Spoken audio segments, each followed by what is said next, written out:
Hey everybody, it's Kairos. Today I'm doing a VOD review of a Gold 2 Warwick player who actually won the giveaway for a free coaching session that I had a few weeks ago. And we already did the session a few days ago, but I had a recording bug during the session, so I had to re-record it since all of my coaching sessions are going up on YouTube for the player to review later. So that's why I'm doing this. And if you're interested in one-on-one coaching, you can like this one, you can go check out my options on Patreon. And this VOD review is going to be pretty interactive. So I'm going to ask a few questions about pathing and decision making, and you can kind of do a skill check to see how you stack up. Let me know what you like about this video, what you don't like, and kind of how you would change the VOD review format to make it even better. So let's go ahead and get into it. All right. So first off, what we're looking at is just where you want to play in the early game. And so just take a second, figure out, go through each lane, pause the video if you need to, see where you want to be playing to in the early game to have as much impact as possible. So as we're walking through, you want to look at the lanes, mobility, their crowd control, gank assist, things like that to figure out what has the most potential for getting kills. So top lane, Riven has a lot of mobility. She also has a CC ability. Sion has one CC ability, and then he just has flash. And then mid lane, Victor only has one CC ability, not very reliable, and Morgana can negate that pretty well with her black shield. She also has some CC. And then bot lane, there is pretty good CC from Blitzcrank, two CC abilities, and Samira has a dash versus the Callista and Swain are actually really immobile, and they only have one CC ability between the two of them. And so top lane and bot lane are both pretty good options. And so I like the pathing here. He's going to do a red opener because top lane is the best snowball potential lane. Getting Riven ahead is really good, but then Sion's going to scale anyway, so you don't want to be investing too much time up there. He's just going to get tanky. He's still going to be Sion at the end of the day, no matter how far behind you get him. So I would invest time early, top lane, and then look at the bot lane to try and get them snowballing as well, or try to get them relevant in the game. So there's a few ways that you can do this. You can do red buff, blue buff, Gromp. That's the fastest one. I like that route if it's really looking like a likely gank. If they have like a ranged top laner and you have a melee top laner, you know that they're probably going to be pushed in. And so that's the fastest opportunity if you're guaranteed a gank. Or you can go and actually take the wolves, then blue, and then Gromp. And what that does is it actually stalls a little bit so you can see how the lane develops. And also that way, if you do clear and there's no gank available, you aren't waiting as long for the scuttle crab to spawn. So I like that variation a little bit as well.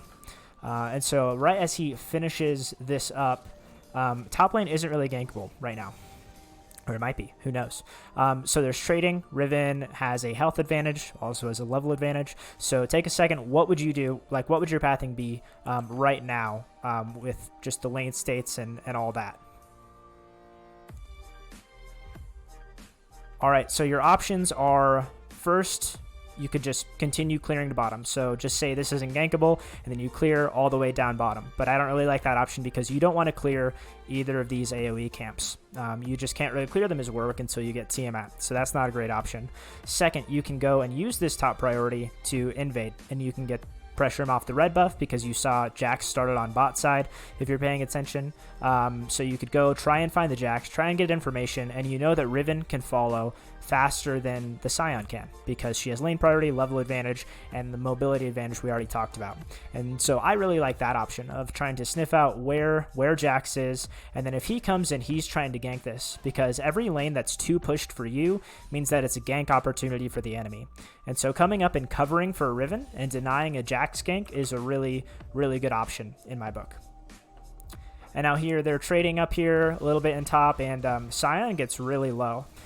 So Warwick looks and sees that Jax is probably up here but hasn't taken that yet. And then the dive potential is here. There's a really big wave. That means that you have a long window. The turret's going to be hitting minions for a long time. And also Sion's incredibly low. And we talked about the mobility CC advantage. But you know the Jax is in the area, so that's the one thing to be careful for. And we'll walk through the dive execution here for a bit. Kind of what you want to do as Warwick. You know that you want to be taking because you have all the health. you want to bait out the Scion CC ability, which he does here. You get the Q, but then the E is popped too early. So once you have the E on, well, two options are you either have to save the E until you know it's going to land, because right now Scion could just walk away, or you need to commit the flash early and 100 to 0 him. So I would like to see a flash right here to 100 to 0, or save the E until you know that you're guaranteed to land it. And so this puts a little bit of a bad situation. He ends up having to Q through. I don't think the flash is necessary, but it's safe. And then right here, like we mentioned, the Jax, yeah, we know that he's on the top side. So after this, when you look at the wave state, you get first blood, you get Scion's flash. What are the pros? So what are the good things about this gank or about the outcome? Pretty much the first blood. That's the obvious one. That's a really good outcome if you get a lot of gold. Also, this wave here has crashed into turret. And so that means it's going to be pushing back to Riven. And she's going to have even more control in the lane because she has that advantage. Scion has no flash now. Also, she can walk back because the wave's going to be coming into her. She doesn't have to use her TP. And this lane is just going to get really, really hard for Scion. And so you've basically won top lane for the Riven if she plays it correctly. So you've accomplished your goal of snowballing top. And also, you know where Jax is. So you know Jax is up here, you know that bot lane is safe and mid lane is safe for a second, and then you can react off of his pathing. So with that being said, what would your pathing be as the Warwick after this? Just take a second to figure out what your pathing would be. So you see Jax on the top side, and you have to assume that he's going to go take Scuttle Crab, top Scuttle Crab, because that's what a good player would do. They would go secure the Scuttle Crab and use the time that he's top side to get deep vision on bot side to secure that bottom scuttle to get as much as possible off the bottom half of the map. So basically there's a timer on the bot side before Jax comes back. So you want to take advantage of, like, while you know it's safe, you know that it's safe because Jax is top. So you want to go get a deep ward in here. You have the control ward available, and then come back and take the scuttle and then start looking at other opportunities on the map. By taking the scuttle, you're wasting the time that Jax could be recalling and walking into his jungle, and it just gets more risky. Now you can't really go safely into his jungle. This is this is decent, just map pressure of getting the flash out, just showing up so that you can get some pressure on the bot lane, which is the other lane that you want to be playing around. And this is good, but it should have been done before Scuttle Crab was taken. You spot out the Jax. Also, I would like to see the deep ward drop down here in this brush or in this brush right here. Use the control ward. That's a big part of counter jungling, is getting vision control and getting deep wards. And with Morgana, we already talked about that there's not much kill potential in the mid lane because she has her black shield, she has her Q, she has a lot of tools. And then, Victor doesn't really have any follow-up. And so it's not a great use of time to try and kill mid lane, but this is potential for just a transition gank. We already said you don't want to be clearing your bot side until you have Tiamat, so that means you want to be getting the second cycle of your top camps. And so you want to be up here, and you can transition gank just putting pressure on the map. It's not likely to get a kill, but you can just do it as you go by, which is what he ends up doing, which is, I think, really good. And if you are just transition ganking, if you're not actually going for a kill, ping on top of the minions that you're on your way, or ping just an anonymous ping, so that your teammate knows that you aren't actually expecting follow-up, and they can just go farm, and they don't have to get pulled into this wave or into the fight. And I would like to see you crash this wave in to help the Victor get a reset. So he has a decent amount of gold right now. It's 1050. They both have about 1050. I'd like to see you crash this because he has no mana, and also Morgana has no mana. So by crashing this, either Morgana has to reset right now and she loses this minion wave, or she's forced to stay and last it under turret while Victor gets a favorable back. He gets to reset while Morgana is CSing under turret, and he gets a tempo advantage from that. So I'd really like to see you push this wave in, crash it so that he can reset. And also what that does is Victor right now doesn't have much mana, and so he would be forced to slow push this in. All he has is his auto attacks basically, and he's going to be vulnerable for the next 25 seconds if he has to do that. So if he has to push all the way into turret, and that means Jax has a window to come and gank him. And so by escorting the wave in with him, you negate Jax's potential to gank mid lane. And so you're keeping the Victor safe while you do that, and then he doesn't have to worry about it, because if Jax comes by as he's crashing this, Jax can just take his flash for free or potentially just get a really easy kill. And so it's really good to crash the wave with the Victor in this situation. And right here, we see that the Scuttle Crab wasn't taken by Jax, but you still made the right decision by not pathing there in the first place. You have to assume that that Scuttle Crab is going to be gone, assume that the enemy jungler is going to make the right decision, because it'll never hurt you to assume that they're making the right decision, and then it's just a nice little benefit if they leave something available, like that Scuttle Crab. And right here, you're waiting for the Scion to show on the map, and it's a little bit inefficient of just waiting here. There's a better example later on that will go into more detail. Then this is a good fight. You end up canceling his Q with your E, which is really good, and you get the kill. And then the first thing that you should do after a kill is ask yourself what you want to do with the wave.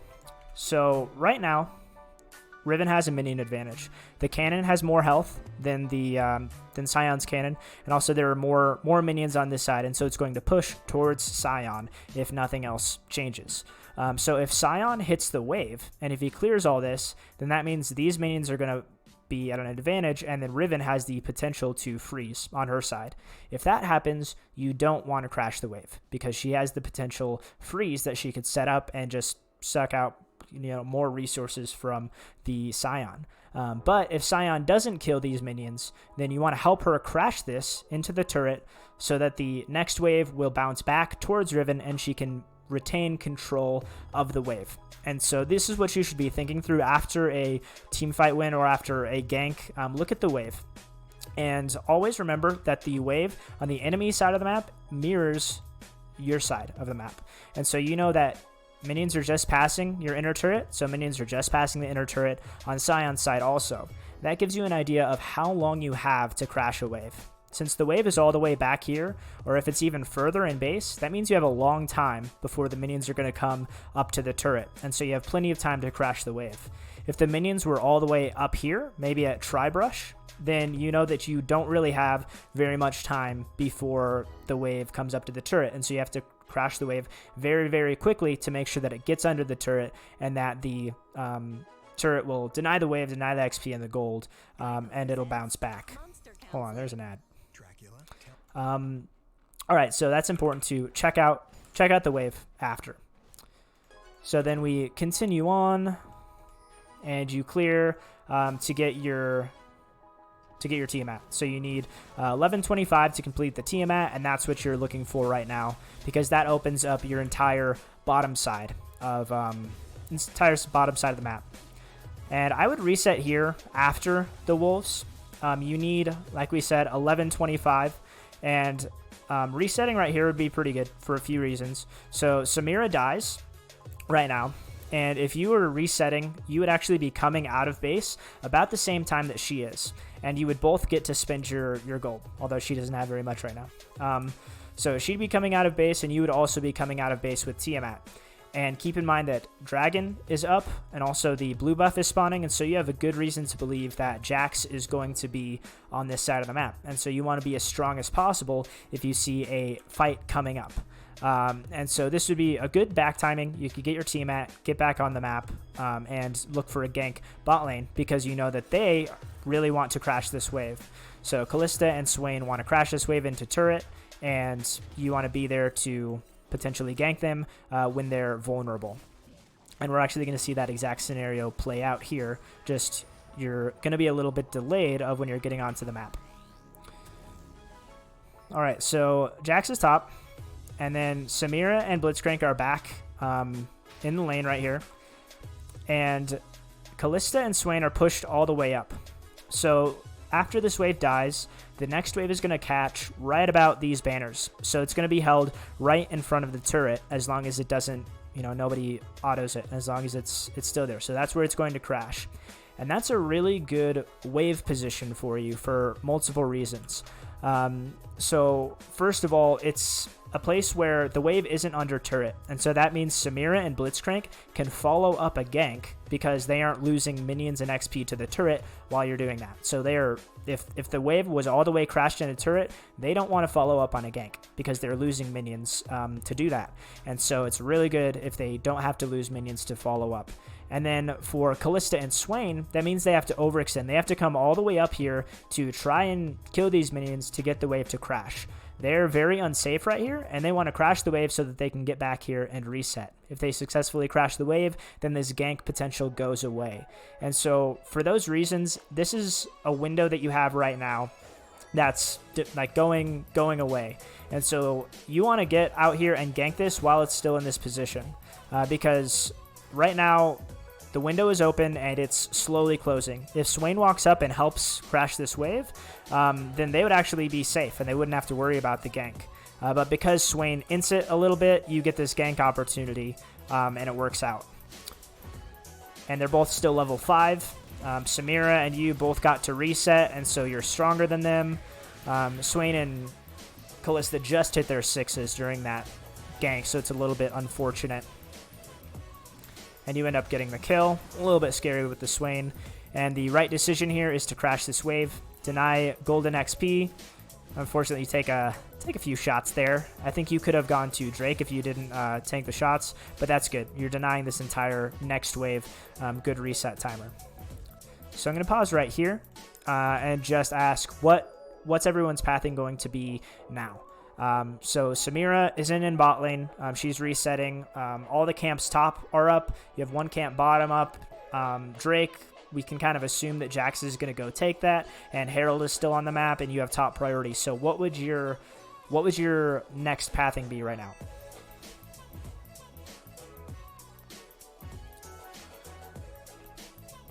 All right, I think the best opportunity, it's pretty obvious this time, is to go play towards top side. You have priority. You know that Jax's top side has spawned, so you have some potential to invade there with the top priority that Riven has generated. And then right now, you see the confirmation that Jax has killed the Drake. And so this should automatically flip the switch that, okay, bot lane is showing, mid lane has priority, top lane definitely has priority. So instead of going for the blue buff, I would go straight into either counter jungling, because again, we have a window. We have an invade window that's closing, because Jax is going to reset after Drake, and he's probably walking back out to his red side. So we want to do the dangerous things as quickly as possible so they're safer, and then we come into the neutral side as kind of that timer runs out and things get dangerous in the jungle. So I would like to see either an invade on the red buff and getting a deep ward, using the Riven priority to kill Jax if he comes out, or to just immediately take the Herald once you hear that the Drake has gone down, which ends up, it's what you do afterwards, but I think you could pull the trigger faster. And pathing up here is kind of a waste of time. You can't really dive a Scion. And so this is really good. Taking the Rift Herald, you have priority top. I would look to drop it there or in bot lane to make sure that you're getting the plates.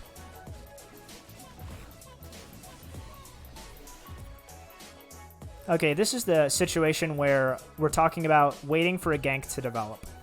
So when you're waiting right here, instead of, and we'll ignore that the Jax is here right now. So instead of waiting for the Scion to show up and just sitting in this bush here, I'd like to see you, while you're waiting for a play to develop, rather than sitting, go and counter jungle. So go take a nearby camp. If you're waiting for a play to develop down here, go take your Krugs. The last time the window was already there though, so that's why you would skip it.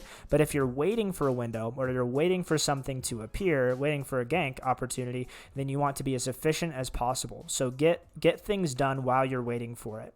And this is really good positioning. I don't like this play if you were just trying to straight up gank the Scion. He's really tanky. He has flash up. He has armor now. And this is a short lane. He's very close to his turret. And so the likelihood of getting a kill now that he's level 8 is almost 0. It would just be a waste of time. If, however, you were coming up here for the specific reason of counter ganking, this would be a really, really good play. So you're in the right place at the right time, but the thought process and kind of the reason why is a little bit off. And so you call Riven over, and this ends up being a good fight. You use the E to absorb the damage, which is good. Then you burst down the Jax, and then you get the turn on the Scion as well. And one small thing in terms of team fighting, after you do kill the Jax here, so it's a 2v2, you end up killing the Jax, and then you turn on the Scion. As this happens, as soon as you kill the Jax, you ult on the Scion. And I would have liked to see you hold your ult for a little bit. So after he's dead, you're not immediately threatened by the Scion of dying. And so instead of going straight for your ultimate, I'd like to see you start auto-attacking the Scion. He has a little ways to walk over here to get back to safety, and you need to stack your press the attack. A lot of Warwick's damage comes from press the attack and extended trades. And so start auto-attacking so that you can amplify your damage. So you want to stack PTA and then use your damage abilities. That's when you use your Q. That's when you use your ultimate. And also it'll amplify Riven's damage as well. And so I'd like to see you walk up, start auto-attacking, and then once you stack PTA, that's when you use the ultimate. But overall, it's a good 2v2. That would just be a small efficiency thing. And with the Herald, you got the right idea of you want to just get up there, drop the Herald. But you end up channeling it while you still have, 5 plates on the Herald. So right now, the resistances are 15 armor, 15 magic resist when you drop the Herald.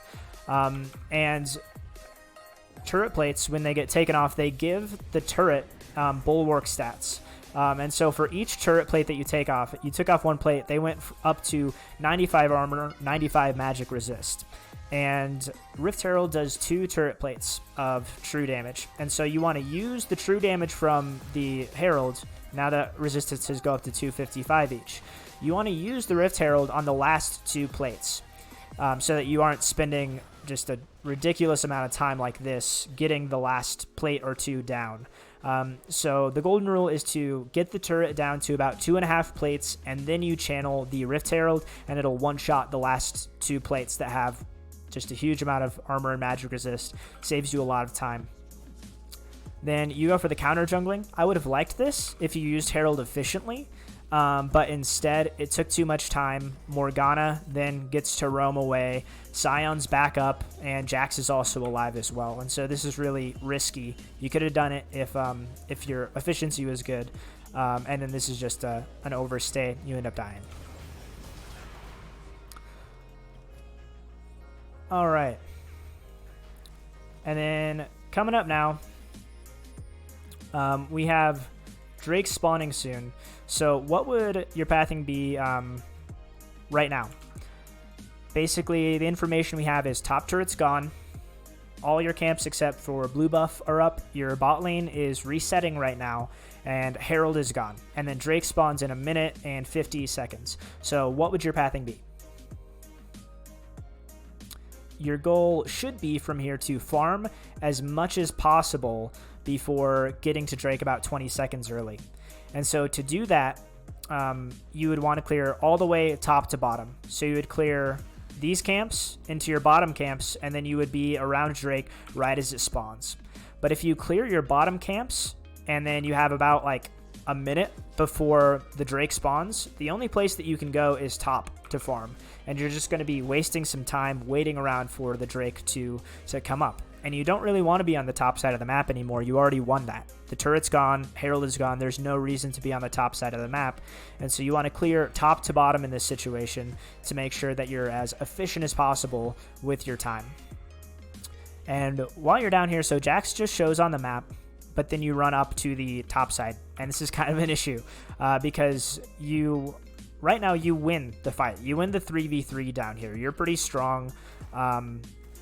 Unless you kind of misplay, you also have Riven TP available. So instead of going up top, you want to stay in this area. You have vision control. You can sit in this bush. You can come through lane. You have a lot of options for how you want to play it. And then Jax shows up, no surprise at all, and you get bailed out by the Riven TP here. Otherwise, this could have been pretty bad.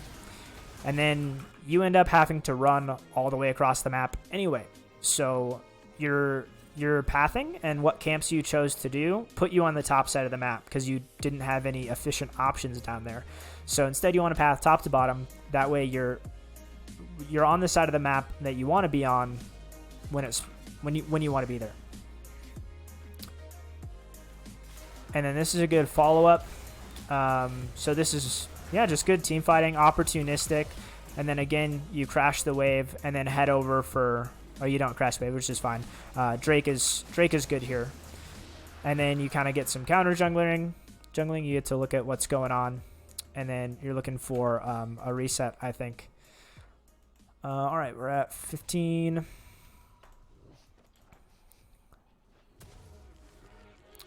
So now you're headed up into the top side because that's where you have camps up. So when in doubt, go to where you have camps. And this is really good usage of the top priority by you and Riven to pressure this red buff. So you have the timer, and then you just get to take fights in their jungle, and they really aren't going to win these at this point. So again, good fight. You have priority in mid, priority in top. You're abusing it. I really like it.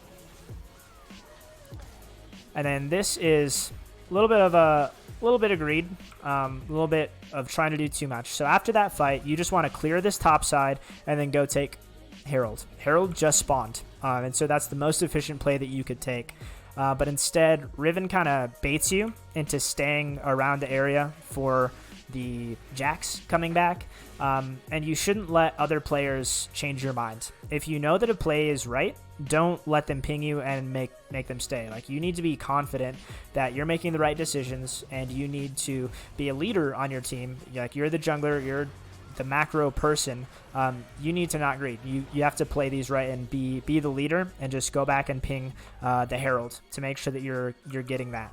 Instead, you end up dying. I think Riven gets out just fine, but it's not as good as it could have been.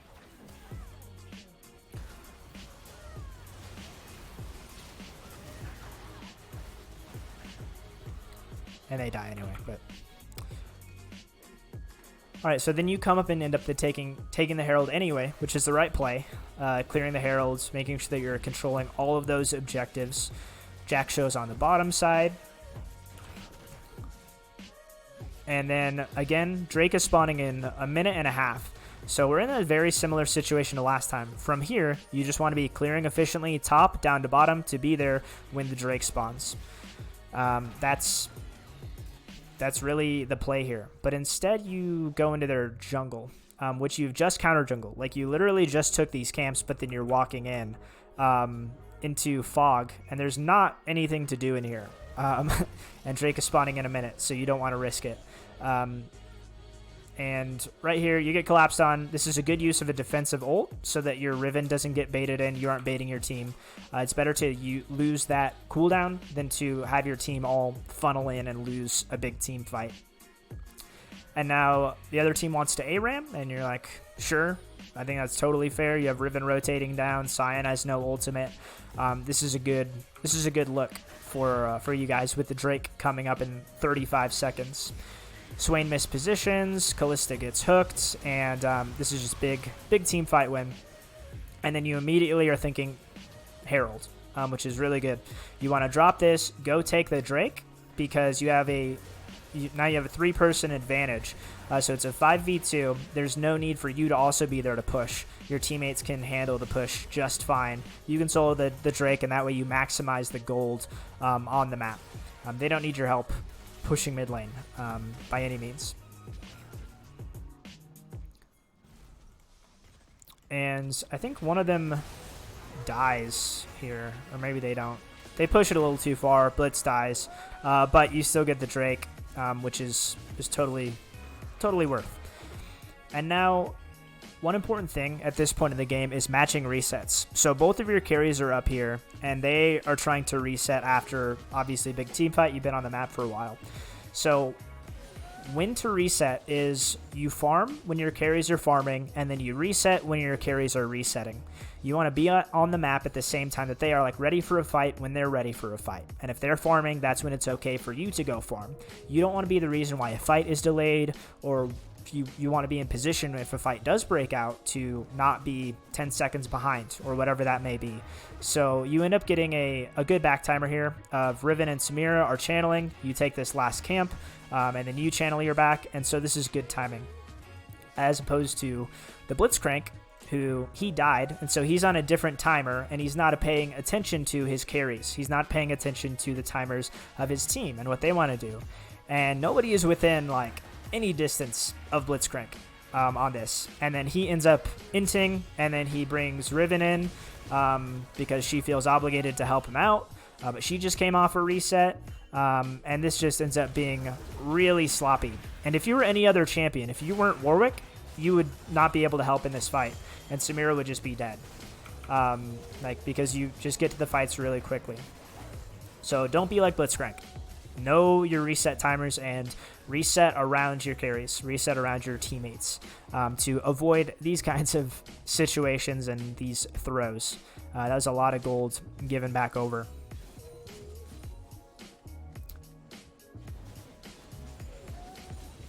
Okay. And now this is good, just keeping pressure on the map of counter jungling, pushing the waves in. Right here I notice you, you're coming back out onto the map, and then you end up getting picks here. The Riven is just popping off. This is really solid. And then there's a part of this team fight here that I wanted to look closer at. So your team's fighting. You get a few picks to start things off, and it's a 5v3 now. Or a 5v2. And so right here, there's the Kalista and there's the Scion alive. What you want to do, instead of using your ultimate on the Scion, you want to put your E on, then you want to Q through the Scion, and then use your ult on the Kalista. Kalista is the carry. She's the damage dealer. She has the DPS. You don't want to waste your ultimate on a tank like Scion or on a frontliner. You want to make sure that you're killing the damage before anything else. So Q through Scion, and then your E will fear him away so that he can't interrupt your ultimate, and also that way he can't body block. It's impossible for him to body block your ultimate with his giant champion model, and so that's exactly how you should play this. And make sure that when you do ult, of course, when you do that, make sure that your team's in a position to follow up on Kalista to guarantee that you guys actually kill her, because she isn't threatened. So she stays alive. You end up killing the Scion, but she gets the free hit this entire time. And if she wasn't 1-9, if she was actually a champion right now, she could have killed 2, maybe 3 of you and turned this game around pretty hard right there, if she wasn't super far ahead, or super far behind. And as you're taking the inhib, make sure that you're pinging them like danger on top of the inhib so that your team knows that you're leaving afterwards. Instead, Blitz and Victor stay. They're kind of inting. So ping danger so that your team knows your intentions after the inhibitor or after an objective. Ping what you want to do next, where you're going next. You could ping on my way, like behind you, so that they know you aren't staying in the area or pushing for an end or anything like that, because there's no way you are ending in that situation. All right. And if you didn't have this control ward, I would say that you should reset and then, buy pink wards and then get up there to contest the Baron to make sure that they don't take it while you guys had three people dead. But since you had that vision, it's a little bit safer. You don't have to worry about it as much. And then you're around for the Drake spawn here.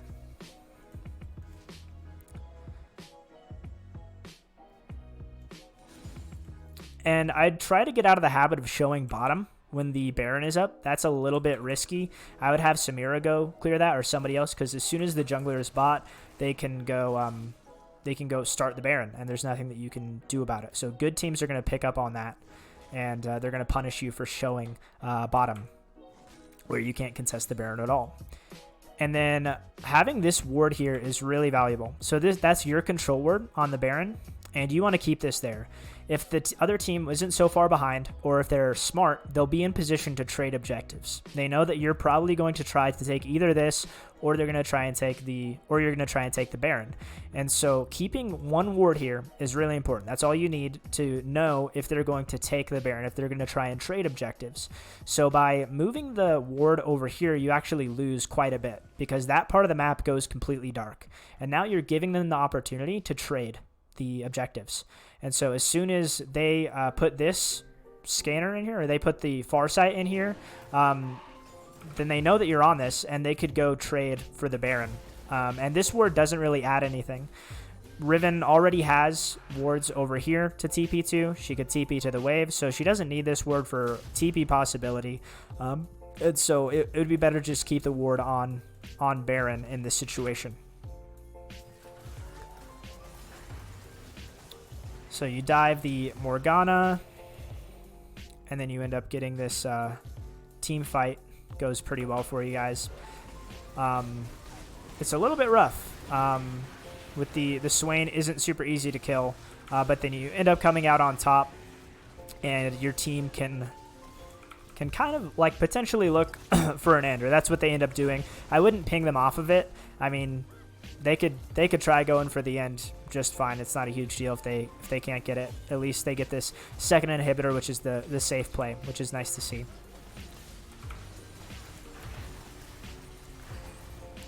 Just be aware that if your team is doing this after you're dead, your first thought should be getting up to this Baron. Like, in case my team dies, I need to be in the area to make sure that the enemy can't take this Baron as a response, because that's kind of how a lot of teams end up throwing. Everybody's dying.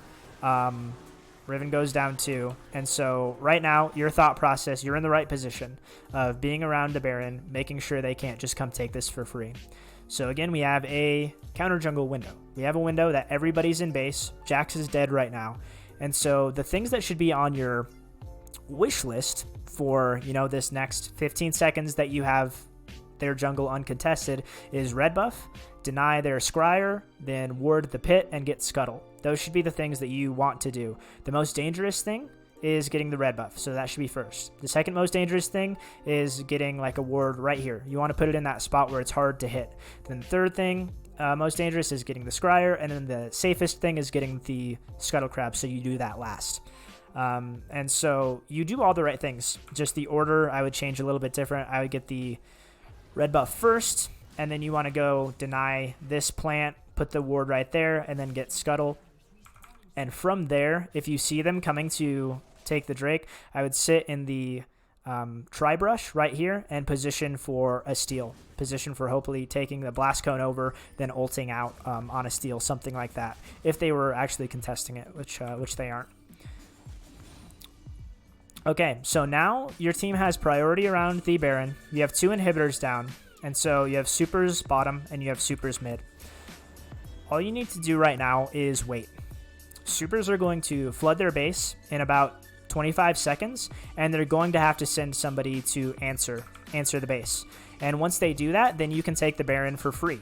And if they don't do that, then they just lose their base. So patience is really huge right here. Just wait for the pressure to end up in their base. They have to answer it, or they just lose the game straight up. And this actually is going to result in a steal, unfortunately. Even though Jax isn't there, Swain just snipes it somehow. And that wouldn't have happened if Swain was in the base, you know, clearing minions. If you just waited for these to hit, it would have been completely different. So it's a good team fight win. You guys are just really far ahead at this point, so it doesn't matter that you didn't get the Baron in the grand scheme of things. Yeah, and so you get to go ahead and end the game here. So overall, I think that it's a pretty good game. There's a lot of small things to improve. The main thing is that you could kind of reuse some of your time waiting for ganks. Be efficient even while you're waiting for ganks, and recognize those windows better. So recognize the windows that are like closing, and recognize that you want to use your time well while you're waiting for a window to open.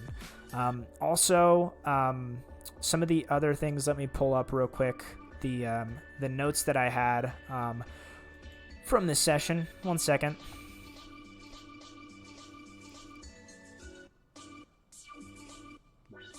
Okay, Then also pathing towards objectives. So make sure that you're on the side of the map that you want to be on.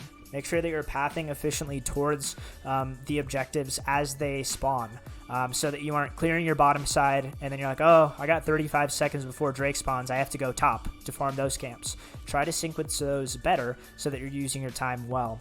And then also be confident of, if your teammates are trying to loop you into something that you know is a bad idea, ping them off, leave. Like let them in, let them die. Just make the right decision. Always make the right decision regardless of what people around you are doing. And you will climb. You have to play towards the elo that you want to be in, not the elo that you're in right now. And then another takeaway is to check the waves after a gank. So always know if you're going to crash the wave, if you're going to let it slow push, give your teammate an opportunity to freeze. Always look at the wave after a gank. And then last, the small thing is just use Herald efficiently. That's going to save you a lot of time. It's going to be a really good pickup, really good thing to add to your game, is understanding how to use the Herald as efficiently as possible. That's all I got for this VOD review. Thank you for watching to the end. If you're still here, I hope that this is helpful, and I will see you all next time.